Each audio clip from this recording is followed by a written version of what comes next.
C'était l'ouverture de la case 3 du calendrier Découvre le cuir et la maroquinerie en 24 jours. Aujourd'hui, il n'y aura qu'une seule vidéo. Maintenant que vous êtes incollable sur le cuir et le processus du tannage, nous allons voir les différentes qualités du cuir. J'espère que tu es bien installé. Donc, la peau est constituée de 3 couches. En haut, il y a l'épiderme. Au milieu, il y a le derme. Et en dessous, il y a le tissu sous-cutané. Il y a plein d'étapes en fait dans le processus du tannage que je ne vous ai pas détaillé parce que en fait c'est un métier qui n'est pas le mien.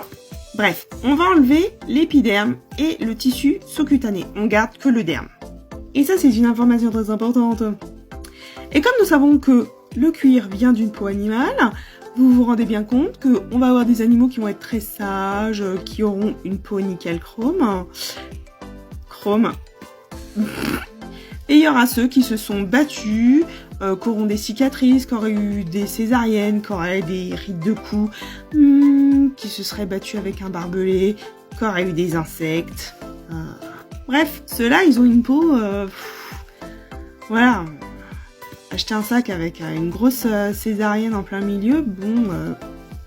Et c'est là que dans le derme, on va distinguer le dessus, qu'on va appeler...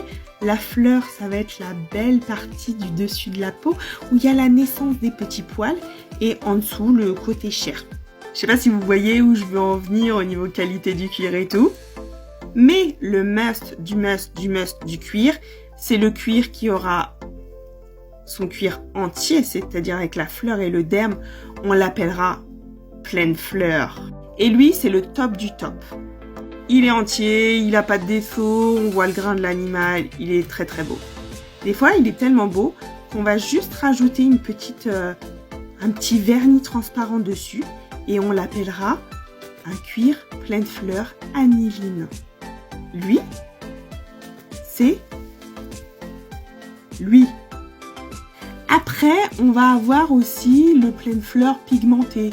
Bon, on verra pas à travers, mais bon, il est quand même pas mal. Alors pour ceux qui ont plein de défauts, ce qu'on va faire, c'est qu'on va poncer un peu la fleur et on appellera ça un cuir à fleurs corrigé. Il est bien, mais c'est pas le top, quoi. Mais bon, il est bien. Et pour les animaux qui avaient une peau toute pourrie, on va quand même pas jeter leur peau. Donc on va enlever la fleur, on va garder que le derme. On appellera ça croûte. Croûte. Mais la croûte, on peut rajouter du produit dessus, et vous y voyez que du feu. Mais c'est moins noble qu'un cuir pleine fleur. C'est bon, vous êtes incollable ?